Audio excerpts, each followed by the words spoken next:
The alarm screamed through the dark hallways of Earth's Deep Space Command Station. Captain Park Ji-woo jumped from his sleep and ran to the communication center. His hands moved fast over the controls as strange signals filled his screens. The sounds were not like anything he had heard before. They came from far away in space, farther than any human had ever traveled. Commander Lee Tae-min walked into the room with heavy steps.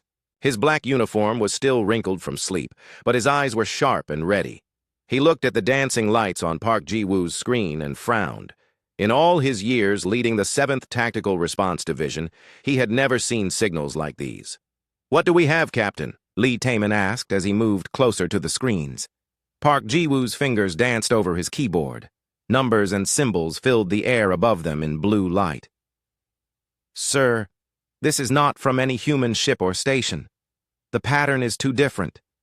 The frequency jumps in ways our technology cannot make, but there is something strange about it." "Strange how?" "It repeats every few minutes, the same pattern over and over, like someone is trying very hard to be heard." Lee Tae-min nodded and pressed a button on his wrist device. Within minutes, Lieutenant Kim Da-yoon and Sergeant Choi Min-ho entered the room. Kim Da-yoon still had oil on her hands from working on explosives. Choi Min-ho carried his long rifle even though they were inside the safest building on Earth. "We have a situation," Lee Tae-min said to his team. "Show them, Captain."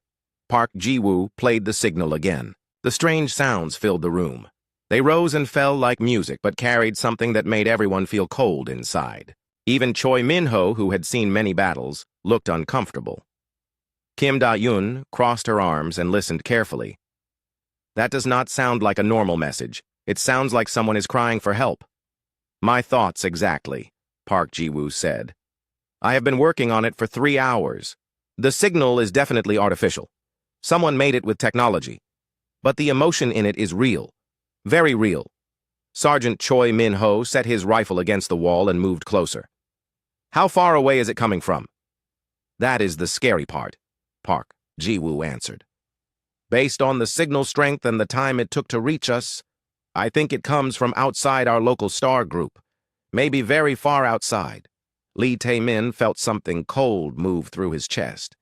Humans had only started traveling between stars 50 years ago. They had found empty planets and old ruins, but never met another living intelligent species. The galaxy seemed empty of other thinking beings, but now something was calling to them from the dark spaces between stars. "Can you decode it?" Lee Tae-min asked. Park Ji-woo smiled for the first time that day. "I have been trying different methods. The signal has patterns that remind me of human language structures. Whoever sent this has studied how we communicate. Watch this." He typed commands into his computer. The strange alien sounds slowly changed into something that sounded almost like words. The voice was high and musical, but carried deep sadness. "Help us," the voice said through the speakers. The words were clear, but spoken in a way that made them sound like singing. "We are the Velhari of the 3rd planet of the star you call HD 164595. We are dying. Our enemies destroy our cities and kill our people. We have heard stories of a species called humans. Stories say you are dangerous fighters who protect the weak. We offer everything we have. Please help us." The room became very quiet. Kim Da-eun stopped moving. Choi Min-ho picked up his rifle again. Park Ji-woo stared at his screens with wide eyes. Lee Tae-min felt his heart beat faster. "Play it again," Lee Tae-min said. The message repeated. This time they could hear more details. The voice belonged to someone who was afraid, but trying to be brave. In the background, they could hear explosions and other voices crying. "Sir," Park Ji-woo said quietly, "there is more. I have been picking up other signals from the same area, different patterns. I think they are military communications from whoever is attacking these Velhari people." Lee Tae-min nodded. "Let me hear them." Park Ji-woo changed the frequency. New voices filled the room. These were deeper and harsher. They spoke in sharp, angry tones that sounded like orders being given. Even though the team could not understand the words, the meaning was clear. These were the voices of conquerors. "I have been analyzing both sets of signals," Park Ji-woo continued. "The attackers have much stronger technology. Their communications, are more advanced, and their signals are much more powerful. But there is something interesting in their messages. What? They mention humans several times. The computer translation is not perfect, but I think they are talking about us. Lee Tae-min felt his blood turn cold. What are they saying about us? Park Ji-woo looked uncomfortable. From what I can translate, they call us the dangerous ones and deathworld dwellers. There are references to humans being unpredictable and violent. Sir, I think other species in the galaxy already know about us, and they are afraid of us. Kim Da-woon laughed, but it was not a happy sound. Afraid of us?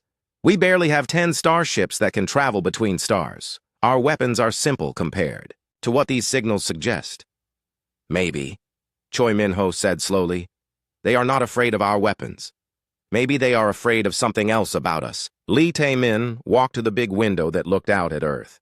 The blue and white planet turned slowly in the darkness. Billions of humans lived down there. Most of them did not even know that other intelligent life existed in the universe. But somewhere far away, aliens were fighting a war, and one side was calling for help from the species they had heard was dangerous. Captain Park, Lee Tae-min said without turning around, how long would it take us to reach the source of these signals? With our fastest ship, about 6 months of travel time. And how long ago was this message sent? Park Ji-woo checked his calculations. Based on the signal delay, I estimate it was transmitted about 4 months ago. Sir, if we leave now, we might arrive when there are still people to save. Lee Tae-min turned back to his team. These 3 people had followed him through impossible missions. They had fought against terrorists, pirates, and rebels who threatened human colonies. But they had never faced aliens with technology more advanced than their own. I need to speak with High Command, Lee Tae-min said. But I want you all to prepare for a long mission. If we do this, we will be farther from home than any human has ever been. We will be fighting an enemy we do not understand to save people we have never met. Kim Da-yoon grinned and cracked her knuckles. Sounds like fun, sir. Choi Min-ho nodded and checked his rifle. When do we leave? Park Ji-woo was already working on his computers again. I will keep monitoring the signals. Maybe I can learn more about what we are facing. Lee Tae-min watched his team prepare for what might be humanity's first contact with alien intelligence. The message from the Velhari played again in the background. Their musical voices begged for help from a species they had only heard stories about. Stories that called humans dangerous. As Lee Tae-min walked toward the communication center to contact his superiors, he wondered if the galaxy was about to learn just how dangerous humans could be when someone asked them for help. The human fleet dropped out of faster-than-light travel at the edge of the HD 164595 system. Commander Lee Tae-min stood on the bridge of the Earth ship Defiant and watched the main screen fill with images that made his stomach tight. 3 planets orbited the yellow star, but only one showed signs of life. That planet was under attack. Massive alien ships surrounded the world like hungry sharks. They were long and dark with sharp edges that caught the starlight. Explosions bloomed like deadly flowers on the planet's surface as the alien fleet continued its bombardment. Even from this distance, Lee Tae-min could see that cities were burning. Captain Park, are you getting any signals from the planet? Lee Tae-min asked.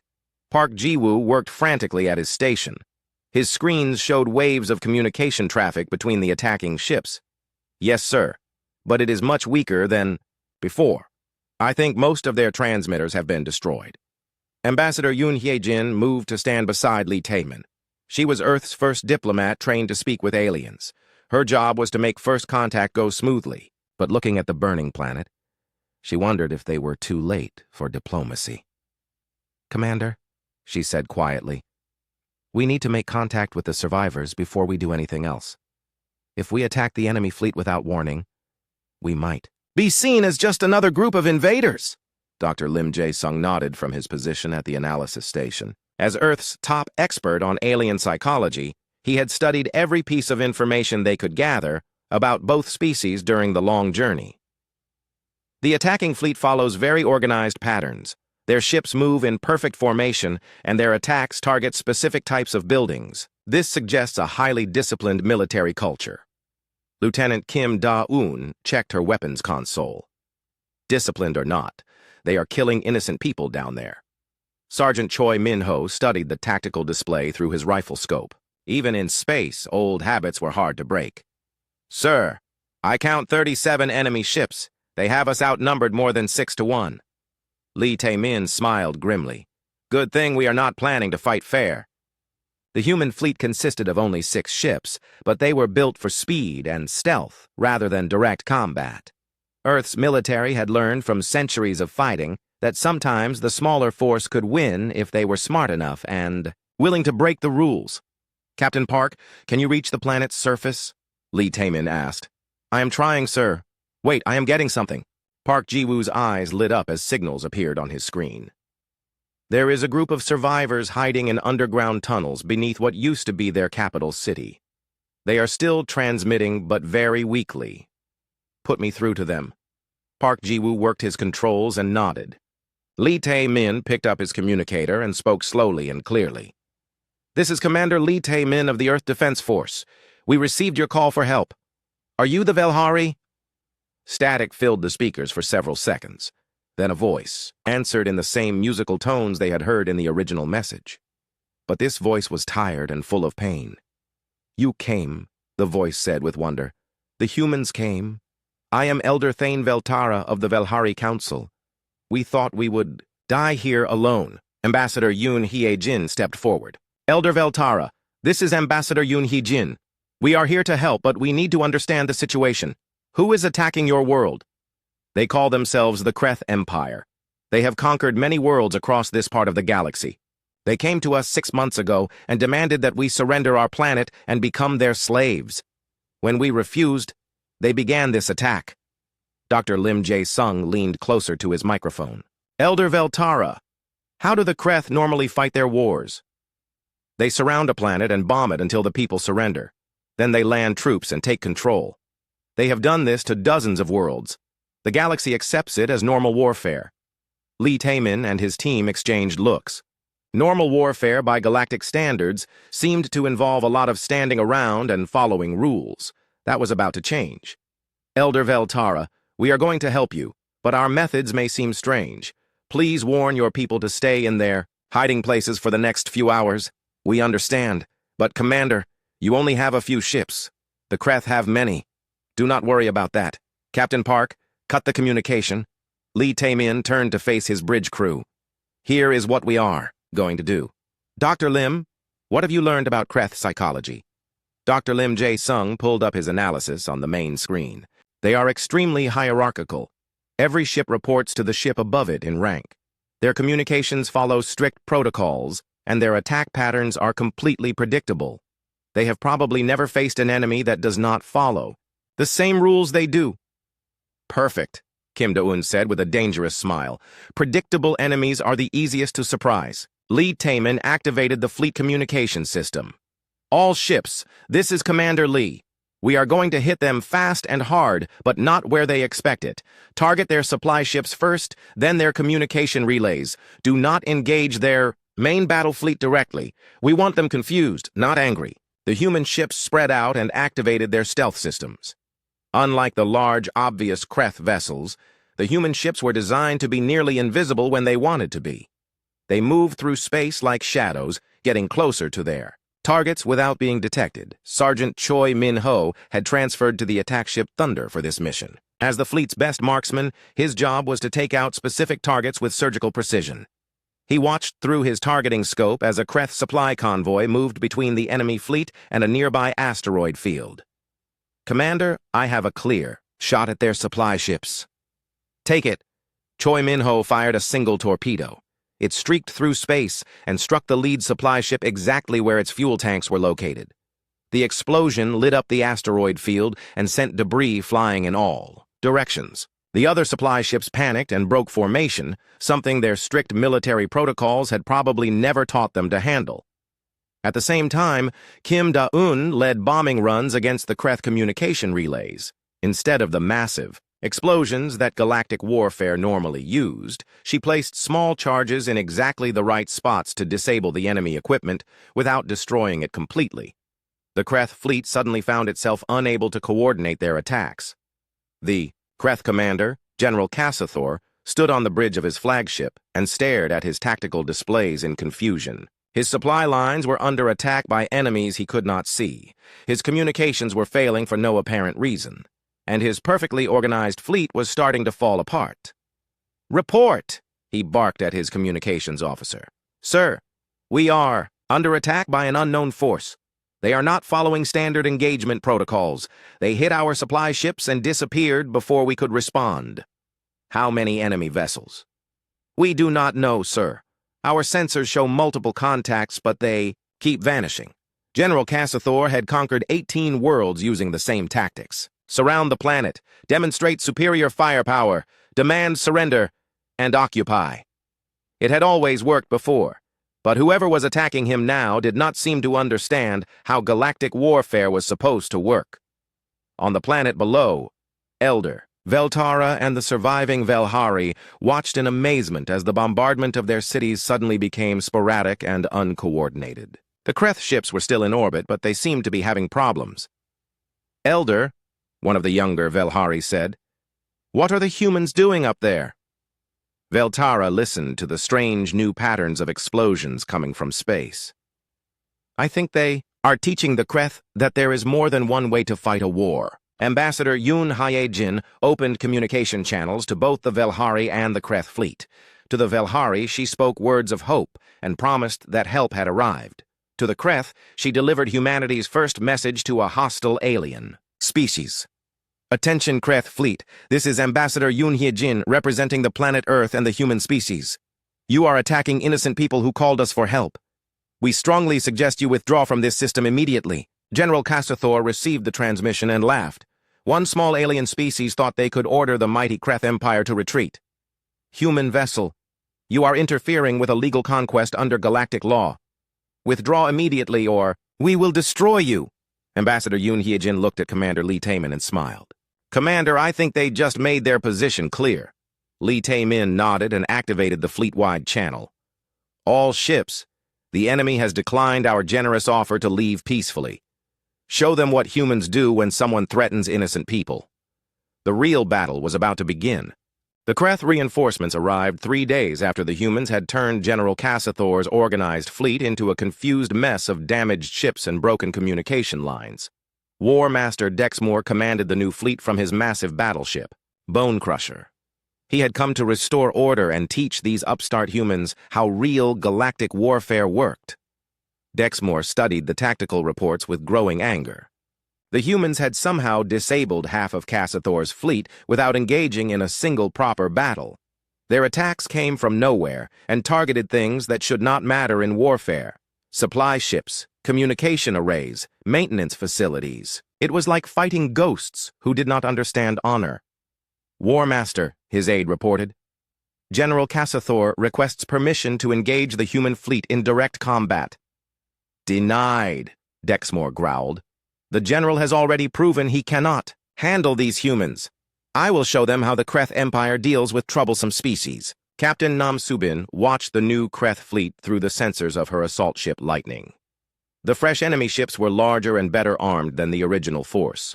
Their formations were perfect, and their movements showed the discipline of elite warriors. But Nam Subin had been fighting difficult enemies since she was old enough to hold a weapon. Size and discipline were advantages only if you used them correctly. "Commander Lee," she said into her communicator, "the new Kreth fleet is moving into standard attack formation. They want to fight us ship to ship." Lee Taemin's voice crackled back through the static. "Then let us give them something they do not expect. Begin boarding operations." Nam Subin smiled. Boarding operations were considered crazy by most galactic species. Why risk your people by sending them onto enemy ships when you could just blow those ships up from a distance? But humans had learned long ago that sometimes you needed to get close to your enemy to really hurt them. Tech specialist Bae Young-soo had spent the last 3 days studying captured Kreth equipment. What he found amazed him. The aliens had incredibly advanced technology, but they used it in the most boring ways possible. Their weapons were powerful, but fired in predictable patterns. Their shields were strong, but covered only the angles they expected attacks to come from. Their ship designs followed rules that made them efficient, but also made them vulnerable. "Captain, Nam," Bei Young-soo called from his workstation. I have found a weakness in their ship designs. The Kreth build everything with perfect symmetry. That means if you can get inside their shield perimeter from below, their own weapons cannot target you without hitting their own ship. How do we get inside their shield perimeter? I've been working on that. Bei Young-soo held up a device that looked like a normal human tool, but had alien components attached to it. I modified their own shield technology. This creates a small hole in their defenses that lasts for about 30 seconds. Nam Soo-bin nodded and turned to her assault team. 20 of Earth's best soldiers stood ready in their boarding suits. Each one carried weapons that could work in the vacuum of space and tools that could cut through alien armor. They had trained for years to fight in environments that would kill normal people. Listen up, Nam Soo-bin told her team. We are going to do something that no species in galactic history has ever tried. We are going to board an enemy capital ship during active combat. The aliens think this is impossible, so they will not be ready for it. Private Ryu Jun-ki raised his hand. He was the youngest member of the team, but had already proven himself in 3 boarding actions against Kreth supply ships. Captain, what do we do if we meet their elite warriors? We show them that humans do not fight fair. The human assault ships move through space like hunting wolves. They use the debris from earlier battles as cover and approached the Kreth fleet from angles that their sensors could not monitor effectively. When they were close enough, Bei Young-soo activated his modified shield devices. Small holes opened in the Kreth defenses for exactly 30 seconds. It was just enough time for the human boarding ships to slip through and attach themselves to the alien hulls like metal parasites. War Master Dex Moore felt his ship shake as something impacted the lower hull. He checked his tactical display but saw no sign of enemy weapons fire. His shields were still active and his ship showed no damage. What was that impact? He demanded. Unknown, War Master. Our sensors show no enemy activity in that area. Dexmore was about to order a full sensor sweep when alarms began screaming throughout his ship. Red lights flashed as his security systems detected intruders inside the vessel itself. Impossible, Dexmore said. No species would be insane enough to board a capital ship during battle. But the humans were already inside. Nam Soo-bin led her team through the alien corridors like a deadly wind. The Kreth had built their ships for efficiency and intimidation, but not for defense against enemies who were already inside. Their internal security was designed to stop riots among their own people, not trained soldiers who knew how to fight in confined spaces. The human assault teams moved through the Kreth ships with tactics that confused and terrified their enemies. Instead of trying to capture the bridge or the engine room like civilized species would do, they targeted the ship's psychology. They cut power to random sections, destroyed non-critical systems that made noise, and left messages written in the Kreth language that said things like, "Humans were here," and "You cannot hide from us." Young Velhari scientist Quinn Essa watched the battle from her hiding place in the underground tunnels. She had spent her whole life studying galactic military history and had never seen anything like what the humans were doing. They fought like the entire universe was their weapon instead of just their ships and guns. Elder Veltara, she said, excitedly, the humans are not just fighting the Kreth fleet. They are fighting the Kreth way of thinking. Elder Veltara nodded slowly. She had lived long enough to remember when the Velhari were a proud warrior people before they chose the path of peace. The humans understand something that we forgot, young one. Sometimes you must break your enemy's spirit before you can break their weapons. War Master Dexmore tried to maintain control of his fleet as reports poured in from his ships.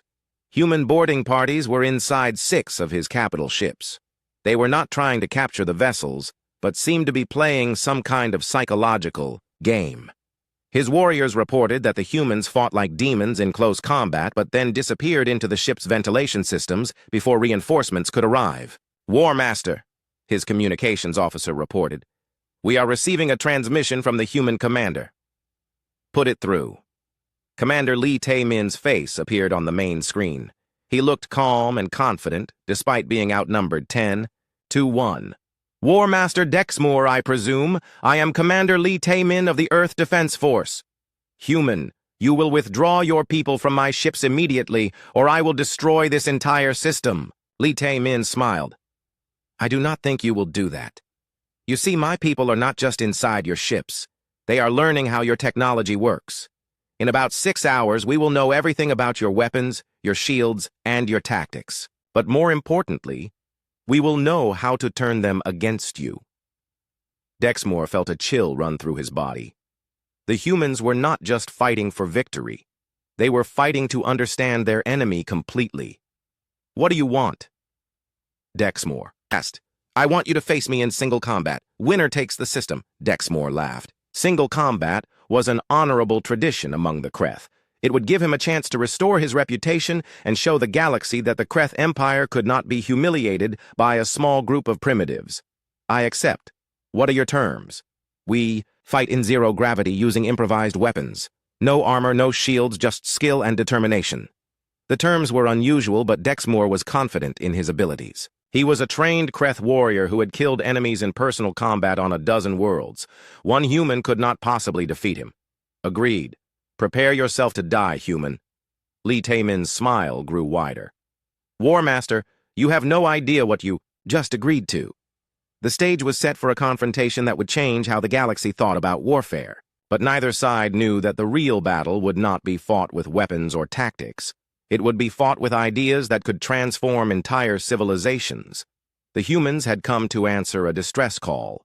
What they were about to do would make the galaxy understand why other species called them dangerous. Colonel An Seri arrived with the second wave of human ships, just as Commander Lee Taemin was preparing for his duel with War Master Dexmore. Her ship carried something that no alien species had ever seen before, a complete psychological warfare division. While other species fought with weapons and tactics, humans had learned to fight with ideas. Commander, Colonel An Seri said as she met with Lee Taemin on the bridge of the Defiant, I have been monitoring Kreth communications during our journey here. Their empire is not as strong as they want us to believe. Lee Taemin looked up from checking his equipment for the upcoming duel. What do you mean? They rule through fear and strict hierarchy. Their soldiers follow orders not because they believe in their cause, but because they are afraid of punishment. Dr. Lim's analysis was correct. They have never faced an enemy that offered their people a choice. Meanwhile, Medic Imga Young was doing something that shocked both sides of the conflict. She had set up a medical station on a neutral asteroid between the two fleets and was treating wounded soldiers from both the human and Kreth forces. When Kreth pilots were rescued from damaged ships, she healed their injuries and then asked them a simple question. Why are you fighting this war? Most of the Kreth soldiers had never been asked that question before. They fought because they were ordered to fight. They conquered because the Empire needed new resources. But when Imga Young saved their lives and then gave them time to think, many began to wonder if there might be other ways to live. The duel between Lee Taemin and Dexmore took place in a cargo bay that had been emptied and depressurized. Both warriors floated in zero gravity, using only the tools and materials they could find in the empty space. Dexmore expected a quick victory. He was larger, stronger, and had more experience in personal combat. But Lee Taemin had spent years training in environments that would kill most beings. He moved through zero gravity like he was born there, using the walls and ceiling as weapons. Instead of fighting with brute force, he turned the entire cargo bay into a trap. Dexmore found himself fighting not just a human warrior, but the environment itself. This is not how honorable combat works, Dexmore gasped as Lee Taemin used a piece of floating debris to change direction in midair. Honor is protecting innocent people, Lee Taemin replied as he wrapped a cable around Dexmore's leg. Everything else is just rules made up by those who want to stay in power. The duel lasted 3 hours. By the end, Dexmore was exhausted and confused. Lee Taemin had not just defeated him physically, he had challenged everything Dexmore believed about warfare, honor, and strength. But the real battle was happening elsewhere. Colonel An Seri had begun broadcasting messages directly to individual Kreth soldiers, instead of threats or demands. For surrender, her messages contained something that the Kreth Empire had tried to eliminate from its people. Questions. Attention. Kreth warriors, her voice said in perfectly translated Kreth language. My name is Colonel An Seri of the human species. I want to ask you something that your leaders probably never have. What do you want from your life? Not what your empire wants, not what your commanders order you to do, but what you personally want. The effect was immediate and terrifying too. The Kreth leadership. Soldiers began talking to each other instead of just following orders. They asked questions about why they were fighting and what would happen to them if they refused. Some even began to wonder what it would be like to live in a society where they could make their own choices. On the planet below, young Velhari scientist. Quinessa had managed to establish communication with the human ships. She was fascinated by what she observed and began documenting everything for future study. The humans do not just fight wars, she transmitted to Elder Veltara. They fight against the very idea of oppression. They offer their enemies something more dangerous than any weapon: the possibility of freedom. A small Velhari child named Pip-Ano had lost her family in the early bombardments. When she heard that the humans had established a safe zone on the asteroid where medic Imga Young was working, she found a way to reach them. Instead of turning her away or treating her like a burden, the humans made her part of their mission. Pip-Ano watched in amazement as human soldiers shared their food with captured Kreth warriors. She saw medics healing enemies who had been trying to kill them just hours before. Most incredible of all, she watched as some of those same Kreth soldiers began to question their orders and ask about the possibility of a different life. Why? Do you help people who were trying to hurt you? Pip-Ano asked Imga Young as the medic bandaged a Kreth pilot's injured arm. Imga Young smiled and continued her work. Because everyone deserves a chance to choose who they want to be. Sometimes, people do bad things because they never learned there were other options. The Kreth pilot listened to this conversation with growing confusion. In his empire, enemies were killed or enslaved. The concept of healing someone so they could choose their own path was completely foreign to everything he had been taught. Emperor Jactul received reports of the situation from his palace on the Kreth homeworld. What he heard made him angry and afraid. The humans were not just winning battles. They were spreading ideas that could destroy his empire from within. These humans must be stopped immediately, he declared to his council. If their ideas spread to our other conquered worlds, the entire empire could collapse. What are your orders, Emperor? Asked his chief military advisor. I will send the Imperial Death Fleet to that system. If we cannot defeat the humans, we will destroy everything. The planet, the survivors, even our own ships if necessary. No one can be allowed to live who has been infected with human ideas. The order was the biggest mistake Emperor Jactul could have made. When the humans learned that the Kreth Emperor was willing to commit genocide rather than allow people to choose freedom, something changed in their approach to the war. Commander Li Tae-min called a meeting of all human commanders. The Kreth Emperor has shown us who he really is. He would rather kill everyone than let them be free. This is no longer just about saving the Velhari. This is about stopping a system that treats thinking beings like property. Colonel Ansari nodded grimly. We have already planted the seeds of doubt in the Kreth forces. But if the Death Fleet arrives, they will kill anyone who has started to question the Empire. Captain Nam Su-bin cracked her knuckles. Then we need to make sure the Death Fleet never gets the chance. Tech specialist Bae Young-soo had been working with captured Kreth technology and Velhari scientific equipment. I have an idea that might work, but it requires us to trust our former enemies completely. Several Kreth soldiers had already defected to the human side. Led by a former officer named Vel Thane, they provided crucial intelligence about how the Empire's military really worked. Vel Thane had been shocked by human concepts of individual choice and voluntary cooperation. After years of following orders, without question, the idea that soldiers could think for themselves was revolutionary. The Death Fleet will arrive in 2 days, Vel Thane reported. They carry weapons that can destroy entire planets, but they also carry the most loyal troops in the Empire. Converting them will be much harder than convincing regular soldiers. Li Tae-min looked at his mixed force of humans, Velhari, and defected Kreth soldiers. Then we need to show them something that will make them question everything they believe. We need to prove that cooperation is stronger than conquest. The final confrontation was approaching. The humans had answered an alien distress call with more than just military force. They had brought something that could transform the entire galaxy. The dangerous idea that every thinking being deserved the right to choose their own destiny. Emperor Jactul's Death Fleet was coming to crush that idea before it could spread. But the humans were about to teach the galaxy that some ideas were worth fighting for even against impossible odds. Fleet Admiral Han So-young arrived with the full strength of Earth's expeditionary force just hours before Emperor Jaktul's death fleet was scheduled to enter the system. Her arrival changed everything about the coming battle. She brought not just more ships and soldiers, but humanity's complete philosophy of warfare. "Commander Lee," she said as she took command of the operation, "you have done excellent work here. But what comes next will determine whether the galaxy learns to value freedom or continues to accept tyranny as normal."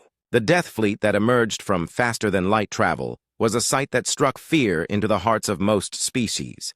200 massive warships arranged in perfect formation, each one capable of destroying cities with a single shot. At their head flew the Imperial throne ship, a mobile palace that carried Emperor Jaktul himself. But the human response was unlike anything the galaxy had ever seen. Instead of meeting the Death Fleet with their own formation of warships, the humans created something entirely new. A mixed fleet of humans, Velhari, and defected Kreth soldiers all working together as equals. Private Ryu Jun-ki found himself commanding a squad that included Velhari engineers, human marines, and former Kreth warriors. 3 weeks ago, he had never seen an alien. Now he was leading beings from 3 different worlds in a fight for principles that transcended species boundaries. "Remember," Ryu Jun-ki told his mixed squad as they prepared for the final battle, "we are not fighting to conquer anyone. We are fighting to give everyone the right to choose their own future." The Velhari engineer Quinessa worked alongside tech specialist Bei Young-soo to create weapons that no military strategist had ever imagined. Instead of building bigger guns or stronger shields, they created broadcasting devices that could transmit ideas directly into the minds of enemy soldiers. "The Emperor's troops are conditioned from birth to follow orders without question," Quinessa explained as she calibrated the equipment. "But what if we could show them what life looks like when people cooperate by choice instead of fear?" The B.O. Defected Kreth officer Velthane had spent days recording messages for his former comrades. His words were simple but revolutionary. "I have seen what it means to be free. I have worked alongside beings who treat me as an equal instead of a subordinate. There is another way to live."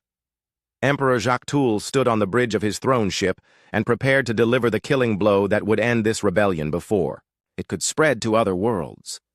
He had brought enough firepower to turn the entire system into debris. But first, he wanted to understand how a handful of primitive humans had caused so much trouble for his empire. "Open a communication channel to the human commander," he ordered.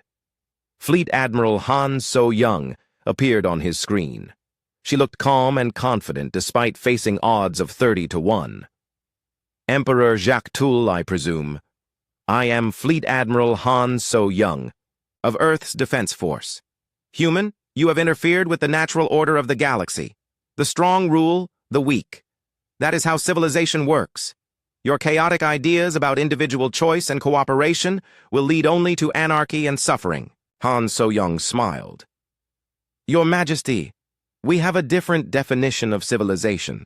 We believe it means protecting the weak, not exploiting them. Would you like us to demonstrate?" Before Jaktul could respond, something unprecedented happened across his entire fleet. The broadcasting devices began transmitting, but they were not sending threats or propaganda. They were sending the experiences and memories of beings who had chosen cooperation over conquest.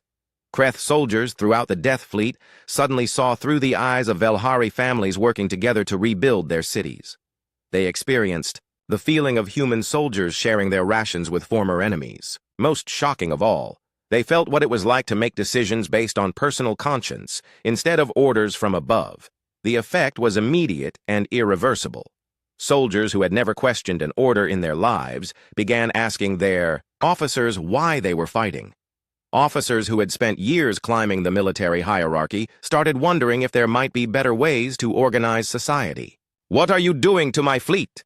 Emperor Jaktul demanded. "We are showing them the truth," Han So-young replied. "Your soldiers are not bad people. They just never knew there were alternatives to the life you forced on them." The first defections began within hours. Entire ships declared that they would no longer fight for an empire that treated thinking beings like property. Some Kreth commanders tried to maintain order through force, but their own crews refused to follow orders that contradicted their newfound understanding of right and wrong. Commander Lee Tae-min led a joint task force of humans and former enemies toward the throne ship itself. But instead of attacking, they surrounded it and began broadcasting directly to Emperor Jaktul's personal guard. "Attention, Imperial Guards," Lee Tae-min's voice carried through their communication systems. "You have spent your lives protecting one man's right to rule over billions. What if those billions had the same rights that your emperor claims for himself?" Young Pipano, the Velhari child who had become a symbol of hope for the resistance, made her own broadcast to the Death Fleet. Her voice was small, but her words carried the power of absolute sincerity. "I lost my family because one person decided he owned our world. But the humans taught me that no one owns anyone else. Everyone should get to choose how they want to live." The simple truth of a child's words accomplished what no weapon could have achieved. Even the most loyal Imperial Guards began to question whether protecting tyranny was really the same thing as protecting their people. Emperor Jaktul watched in horror as his empire collapsed, not through military defeat but through mass awakening. His soldiers were not being conquered. They were choosing to abandon everything they had been taught about power and hierarchy. "This is impossible," he said to his remaining advisors. "Civilizations cannot function without strong leadership and clear hierarchies." Fleet Admiral Han So-young opened a final communication channel. "Your Majesty, we would like to offer you the same choice we have given your soldiers. You can continue trying to rule through fear, or you can learn what it means to lead through cooperation and mutual respect." The final battle never came. Instead, the Kreth Death Fleet transformed into something the galaxy had never seen. A voluntary confederation of beings who chose to work together for mutual benefit rather than individual gain. Galactic Council Observer. Keth Mirren had arrived to witness what everyone expected to be a massacre. Instead, he watched the birth of a new form of civilization. His report to the Council would change galactic politics forever. The humans have achieved the impossible. They have won a war by convincing their enemies to become their friends. They have demonstrated that the most powerful weapon in the universe is not technology or firepower, but the simple idea that every thinking being deserves dignity and choice. Emperor Jaktul, faced with the complete collapse of his empire and the voluntary defection of his entire military, was offered something no conquered ruler had ever received: the chance to learn a better way to lead. Some of his former subjects chose to forgive him. Others decided to build new societies without him, but all of them made their choices freely. The Velhari world began to rebuild, but not as it was before. Humans, Velhari, and former Kreth citizens worked together to create cities that served everyone's needs. Elder Veltara established the first multi-species council, where decisions were made through discussion and consensus rather than force. Commander Lee Tae-min was offered command of the galaxy's first integrated military academy, where beings from dozens of species would learn not just how to fight, but when fighting was necessary and when cooperation was a better solution. Private Ryu Jun-ki became an instructor, teaching alien soldiers that true strength came from protecting others rather than dominating them. His classes were always full because word had spread throughout the galaxy about the humans who had answered a distress call and changed everything. The story of the alien distress call that summoned Earth's most dangerous army became legend throughout the galaxy. But the legend was not about superior weapons or tactics. It was about a species that carried something more dangerous than any technology: the belief that every thinking being deserved freedom, dignity, and the right to choose their own path. Other species across the galaxy began sending their own distress calls to Earth, but these were different. They were not calling for military intervention, but for something far more revolutionary: teachers who could show them how to build societies based on cooperation instead of conquest. The humans had proven that the most dangerous army in the galaxy was not one that could destroy worlds, but one that could transform them. They had answered a cry for help, and accidentally taught the universe that there was a better way for civilizations to grow and thrive. As Fleet Admiral Han So-young stood on the bridge of her flagship and watched former enemies working together to build a better future, she understood that humanity had found its true purpose among the stars. They were not conquerors or destroyers. They were the species that would teach the galaxy what it really meant to be civilized.